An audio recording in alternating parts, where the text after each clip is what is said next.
आजकल social media पर एक अजीब सा ट्रेंड चल रहा है। कोई अगर लिख दे ब्राह्मणवाद की आलोचना होनी चाहिए, तो कुछ लोग ऐसे प्रकट होते हैं जैसे किसी ने उनकी निजी घंटी बजा दी हो। कमेंट आता है, आप ब्राह्मणों के खिलाफ हैं, और फिर शुरू होती है कीबोर्ड युद्ध। लेकिन क्या सच में ब्राह्मणवाद की आलोचना ब्राह्मणों की आलोचना है? यहीं से हमारी कहानी शुरू होती है। सबसे पहले दो शब्द समझ लेते हैं, ब्राह्मण और ब्राह्मणवाद। दोनों सुनने में एक जैसे लगते हैं, पर हैं बिल्कुल अलग।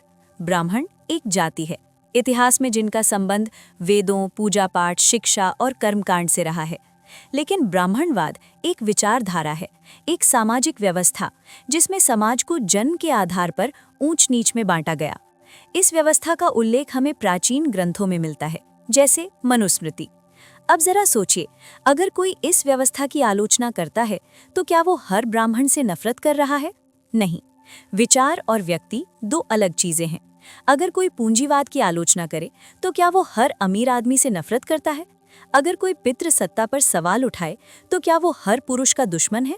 बिल्कुल नहीं। तो फिर ब्राह्मणवाद पर सवाल उठाना ब्राह्मण विरोध कैसे हो गया? शायद इसलिए क्योंकि सोशल मीडिया में शब्दों से ज्यादा भावनाएं दौड़ती हैं, और भावनाओं की स्पीड वाईफाई से भी तेज होती है। इतिहास की तरफ चलते हैं। वर्ण व्यवस्था का जिक्र हमें ऋग्वेद में मिलता है। शुरुआत में ये कर्म आधारित मानी जाती थी, लेकिन धीरे धीरे ये जन्म आधारित हो गई, और यहीं से शुरू हुई सामाजिक असमानता की लंबी कहानी। इतिहास में कई लोगों ने इस व्यवस्था पर सवाल उठाए।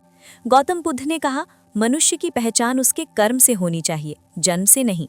कबीर ने दो टूक कहा, जाति न पूछो साधु की। ज्योतिराव फुले और सावित्रीबाई फुले ने शिक्षा को बराबरी का हथियार बनाया। और डॉक्टर भीमराव अंबेडकर ने साफ शब्दों में कहा, समानता के बिना लोकतंत्र अधूरा है। अब जरा सोचिए, क्या ये सब लोग ब्राह्मण विरोधी थे? नहीं, वे एक व्यवस्था की आलोचना कर रहे थे, ना कि किसी व्यक्ति की। अब संविधान की बात करते हैं। भारत का संविधान हर नागरिक को बराबरी का अधिकार देता है। अनुच्छेद 14 से 17 तक समानता और अस्पृश्यता के उन्मूलन की बात की गई है। मतलब साफ है, जन्म के आधार पर भेदभाव स्वीकार्य नहीं। तो अगर कोई आज ब्राह्मणवाद की आलोचना करता है, तो वो दरअसल समानता की बात कर रहा है। लेकिन समस्या तब होती है जब हम शब्द नहीं सुनते, सिर्फ अपना अपमान महसूस करते हैं। जरा एक हल्का सा उदाहरण लेते हैं। अगर आपके घर में 100 साल पुराना पंखा है, जो आवाज ज्यादा करता है और हवा कम देता है, तो उसे बदल देना पूर्वजों का अपमान नहीं कहलाता। परंपरा अगर सुधार चाहती है, तो सवाल पूछना जरूरी है। सवाल दुश्मनी नहीं होते, सवाल विकास का पहला कदम होते हैं। ये भी समझिए कि हर ब्राह्मण ब्राह्मणवाद का समर्थक नहीं होता। आज हजारों ब्राह्मण समानता और सामाजिक न्याय के पक्ष में खड़े हैं। समाज को एक रंग में रंग देना बौद्धिक आलस्य है, और आलस्य बहस का सबसे बड़ा दुश्मन है। सोशल मीडिया की दुनिया में एल्गोरिथम वही दिखाता है जो आपको गुस्सा दिलाए। गुस्सा बिकता है, तर्क नहीं। अगर कोई 30 सेकंड में कह दे ब्राह्मणवाद खत्म होना चाहिए, तो वीडियो वायरल। लेकिन अगर वही व्यक्ति 30 मिनट समझाए कि वो समानता की बात कर रहा है, तो व्यू कम। इसलिए बहस अधूरी रहती है। तो समाधान क्या है? पहला, शब्दों को समझिए। दूसरा, इतिहास पढ़िए, सिर्फ फॉरवर्ड मत कीजिए। तीसरा, संवाद कीजिए, आरोप मत लगाइए। और चौथा, संविधान को आधार बनाइए, भावनाओं को नहीं। अब अंत में एक छोटी सी कल्पना कीजिए। एक टीवी डिबेट चल रही है।